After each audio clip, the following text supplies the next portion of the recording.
할렐루야. 우리 시간에 은혜 받을 말씀입니다. 우리 계속해서 사사기 17장이 되겠습니다. 사사기 17장 11절 말씀부터 13절 말씀, 11절 말씀부터 13절 말씀 우리 한 절씩 읽으면서 같이 또 17장 정리하겠습니다. 시작. 그 레위인이 그 사람과 함께 거주하기를 만족하게 생각했으니 이는 그 청년이 미가의 아들 중 하나같이 됨이라. 미가가 그 레위인을 거룩하게 구별하매 그 청년이 미가의 제사장이 되어 그 집에 있었더라. 이에 미가가 이르되 레위인이 내 제사장이 되었으니 이제 여호와께서 내게 복 주실 줄을 아노라 하니라. 아멘. 할렐루야. 오늘도 하나님은 여전히 말씀을 통해서 이 시간에 우리에게 말씀하십니다. 그러므로 내가 하나님 앞에서 하나님의 음성을 듣는다는 자세로 여러분 사모하는 마음으로 경청하고 또 그 말씀에 받아서 순종하고 또 말씀이 선포될 때마다 우리가 입을 열어서 아멘하고 하답하면 여러분 말씀이 여러분 삶 속에서 그대로 체험이 될 줄 믿습니다. 또 그렇게 되기를 주의 이름으로 축원합니다. 자, 우리는 지금 사사기 17장 말씀 중에서 지금 11절 마지막 부분을 하고 있는데요. 자, 오늘은 17장 정리를 좀 하겠습니다. 사사기 17장입니다. 사사기 17장. 자, 지금 사사기 17장은 에브라임 지파예요. 에브라임 산지에 누가 사냐면 미가라는 사람이 살고 있었다 그랬어요. 미가라는 사람이. 자, 그런데 에브라임 지파라는 개념을 먼저 앞서두고 있어요. 이것은 계속해서 18장에서도 이어지는 부분이에요. 에브라임 지파는 상당히 강력한 지파입니다. 이스라엘에서 거의 아마 제일 강한 지파 이렇게 해도 과언은 아닐 거예요. 므낫셋, 에브라임, 단, 베냐민, 유다 가운데가 실로가 있거든요. 자, 그런데 실로가 아니고 가운데가 실로가 아니고 실로는 에브라임에 있어요. 에브라임에. 자, 그런데 이 에브라임 산지에 지금 미가가 살고 있는데 중요한 것은 이 에브라임 어머니가 있는데 이분이 상당히 이 집이 부자인가 봐요. 어머니가 은 1100개를 잃어버렸어요. 그러니까 은 한 개가 가치 기준이 어느 정도 되냐면 남자 성인이 일당이 지금 요즘은 얼마인지 모르겠는데 하나가 4일분입니다. 4일분. 이제 계산하면 나오겠죠. 돈이 얼마 되는지. 그러니까 하나에 4일분이니까 뭐 20만 원만 쳐도 80만 원이고 15만 원만 치면 60만 원 맞나요? 아닌가? 맞아요? 아니 대답을 안 해주면 내가 계산이 틀린 줄 알잖아. 그래서 상당히 많은 돈을 가지고 있어요. 그런데 이 돈을 도둑 맞았습니다. 도둑. 누가 훔쳐갔어요. 그러니까 이 어머니가 뭐라냐면 저주라는 거예요. 저주. 이 돈 가져간 놈 다 벼락 맞아 죽어라. 뭐 이렇게 저주를 합니다. 그런데 이 저주를 누구한테도 하냐면 아들한테도 말하는데 이건 아들한테 저주를 한 게 아니고요. 솔직히 돈 잃어버렸으니까 아들아 불러가지고 사실은 누가 내 돈을 은 1100개를 가져갔어. 그런데 그놈 막 속상하니까 뭐 아들 앞에서 막 저주를 하지 않겠냐 이 말이에요. 그런데 문제는 뭐예요? 아들이 훔쳐갔어요. 이 아들이 훔쳐간 거거든요. 그러니까 그 당시에 이 저주는 창세기에도 이미 우리가 이미 이 말씀을 언급했습니다만은 야곱이 12아들을 축복하니까 그 축복이 그대로 임해요. 저주하니까 저주가 그대로 가는 겁니다. 바로 그런 개념이에요. 그런 개념. 그때 당시 풍속은 부모가 자녀를 향해서 축복을 하면 축복이 오고 저주하면 저주가 그대로 임하는 걸 알았다 이 말이에요. 믿었어요. 그래서 이 아들이 놀래가지고 고백은 내가 그랬다고. 자기가 자백을 자수. 자, 어머니 입장에서는 아들이 저주받게 생겼단 말이에요. 그러니까 바로 바꾸어서 여호와께 축복을 받을 자로 바꿔줍니다. 하나님께서 우리 아들에게 축복할지어다 라고 바꾸는니다. 자, 그리고 난 다음에 이 아들이 은 1100개를 돌려줍니다. 어머니에게로 돌려주니까 그 가진 것 중에서 가중에서 약 200, 은 200개를 가지고 그냥 한마디로 신상을 만들어요. 신상을. 그 만든 이유가 신상을 만들어서 누구게? 여호와께 드렸더라라고 말합니다. 이것은 여호와께 드렸다는 말은 신상을 만들어서 내가 하나님을 잘 섬기겠습니다라는 의미와 똑같은 거예요. 그런데 신상을 만들어서 하나님을 섬긴다? 이것은요, 그때 당시에 영적 무지입니다. 아, 하나님이 이렇게 생겼을 거야. 하나님은 자기 마음대로 만들어서 하나님이라고 여기고 나에게 복을 줄 사람으로 여기고 그렇게 빌겠다는 거예요. 그것을 자기가 잘하는 걸로 여기더란 말이에요. 이것이 얼마나 영적 무지의 삶이라 이 말입니다. 또 말씀의 부재입니다. 분명히 하나님은 아무 형상도 만들지 말라 그랬거든요. 그러므로 이 말씀을 모른지 아니면 안 지키든지 둘 중에 하나예요.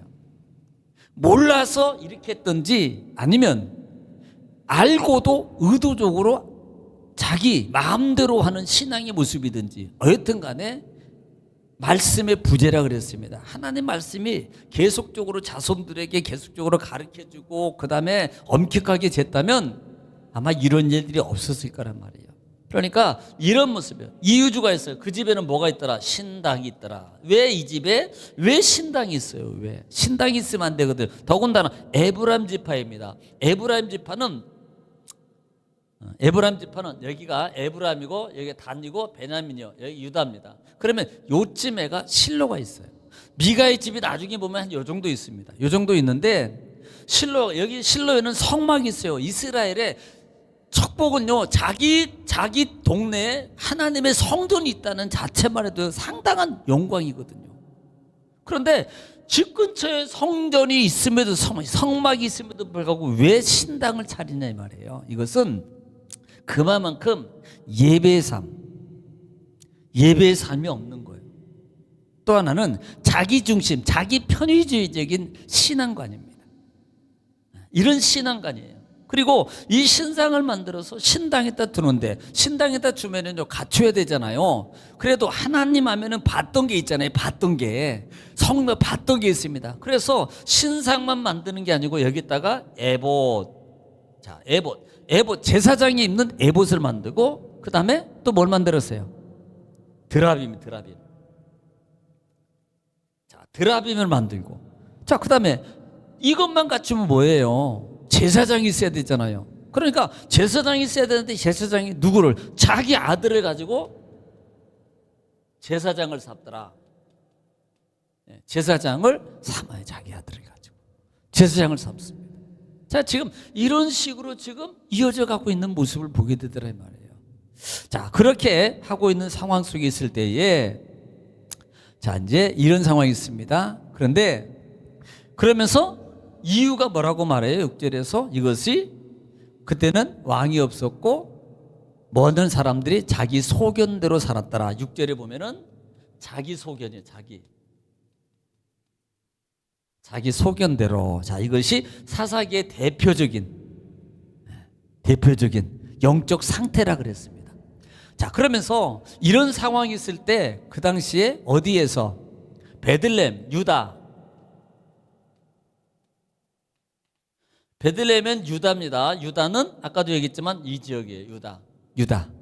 유다가 베들레헴이 여기가 있어요. 예루살렘이 여기 있으면 유다 땅에 예루살렘 여기 있으면 베들레헴이 여기 있어요. 이곳에 한 청년이 살고 있는데 유다 땅에 한 청년 사람이 누구냐면 레위인이요.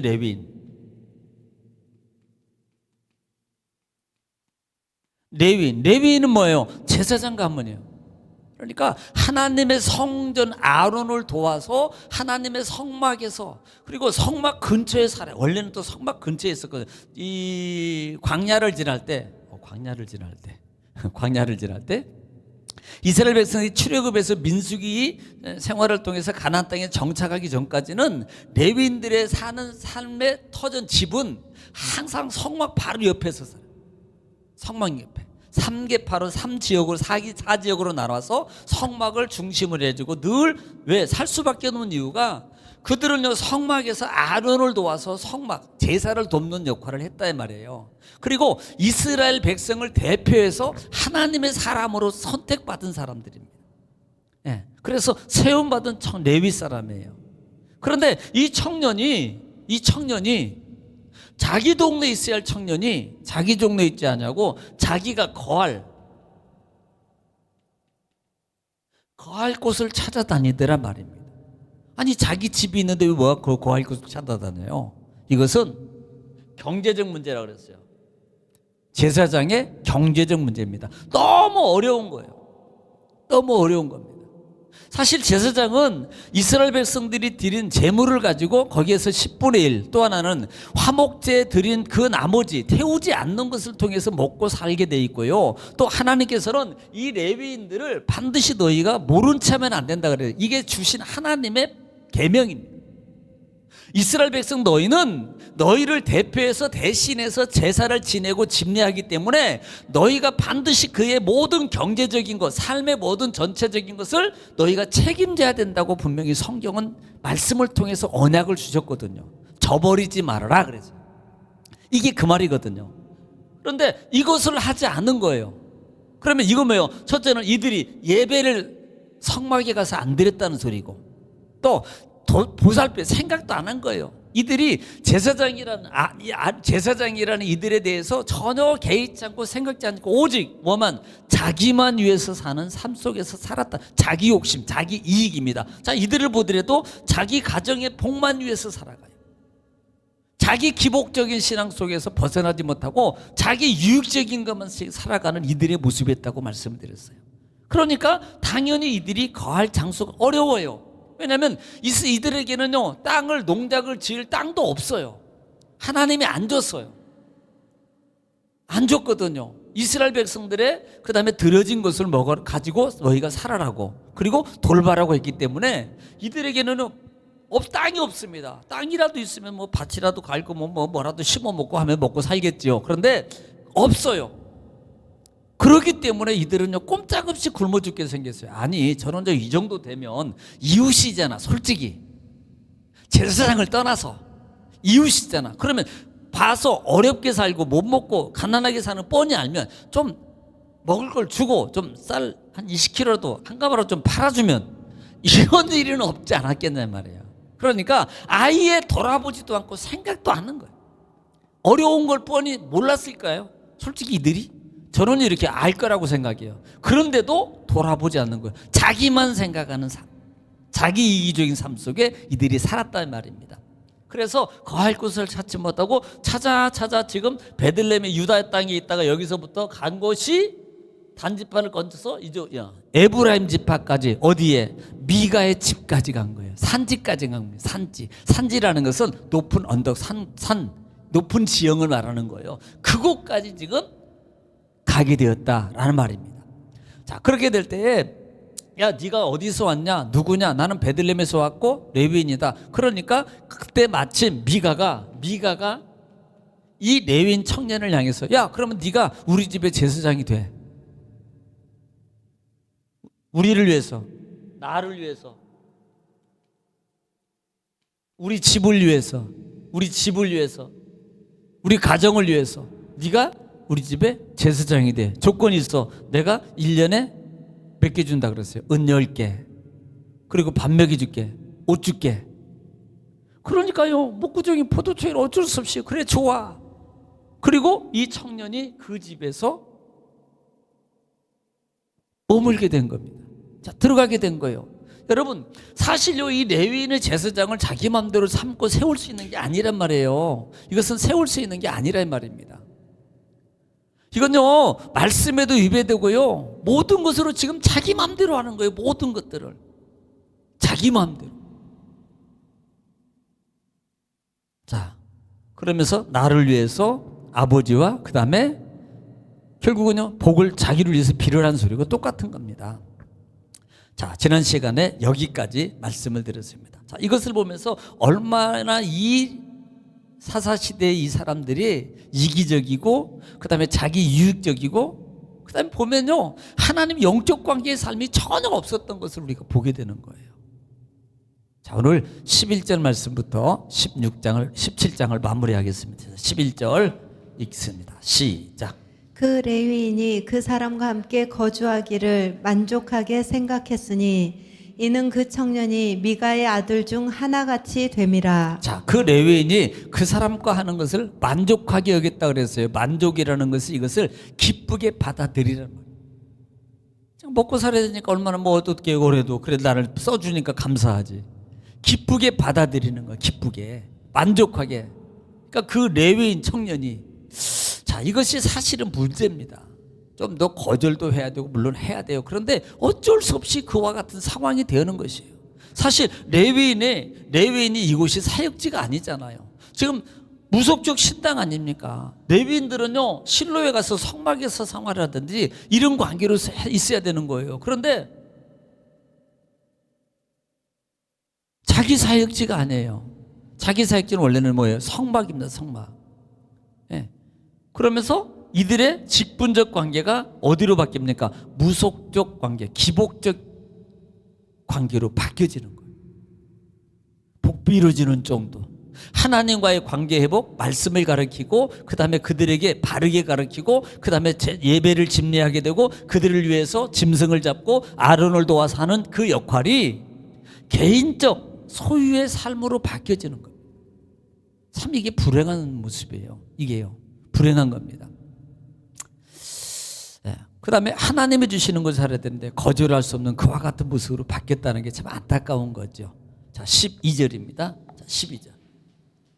시작. 미가가 그 레위인을 거룩하게 구별하매 그 청년이 미가의 제사장이 되어 그 집에 있었더라. 네, 그 청년이 누구?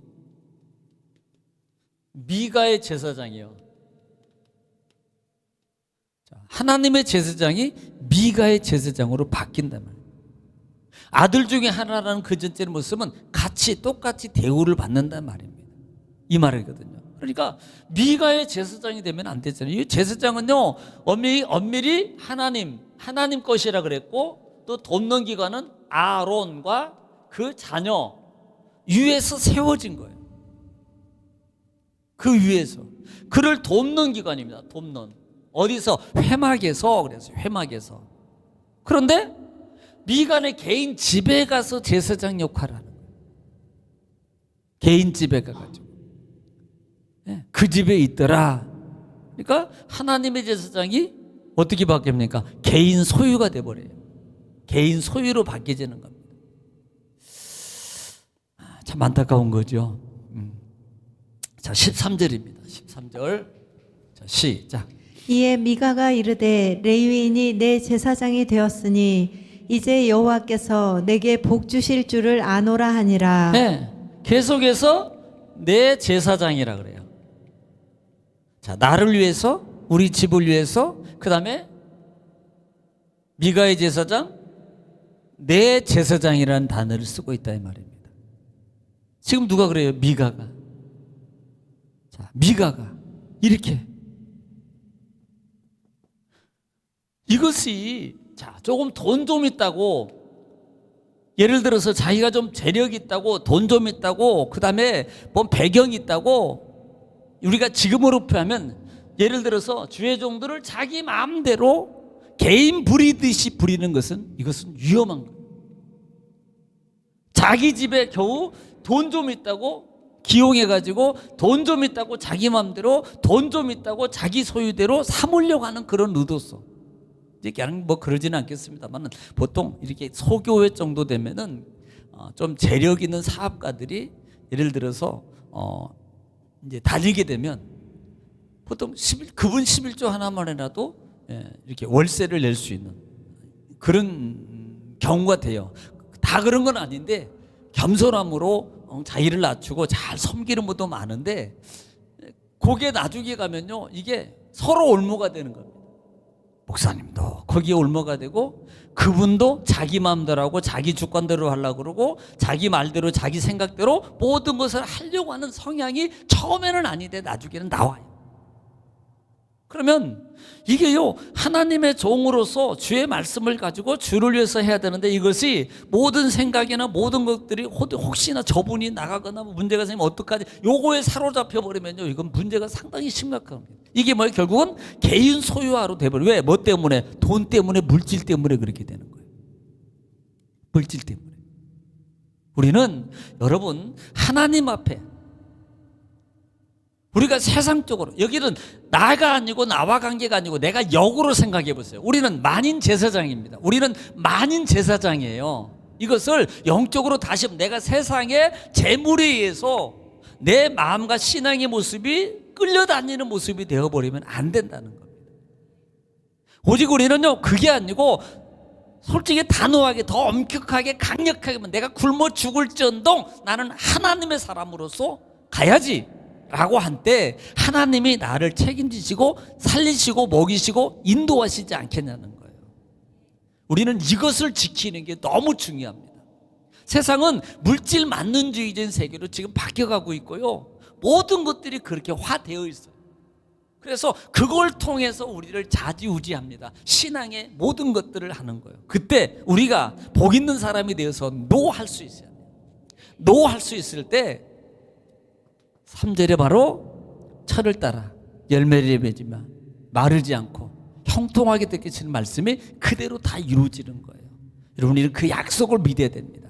그래서 어떤 상황에도 우리 신앙이 흔들리지 않고 돈 앞에 주눅들지 않고 반대로 내가 이런 삶 속에서 혹시 내가 많은 것을 해 내가 많은 걸 봉사해 돈이 아니더라도 또 성전에서나 교회에서나 또 모든 기관에서나 내가 열심히 해 그러니까 내가 이렇게 하면 그럴수록 우리는 뭐예요? 더 겸손함으로 혹시라도 나로 말미암아 하나님이 사람이나 모든 것이 주종관계가 되면 안 되지라는 그와 같은 신앙관을 바로 세워서 늘 우리가 예수님처럼 겸손함으로 내 위치에서 보이는 듯 안 보이는 듯 그렇게 섬겨가면 하나님이 얼마나 기쁘게 하냐 말입니다.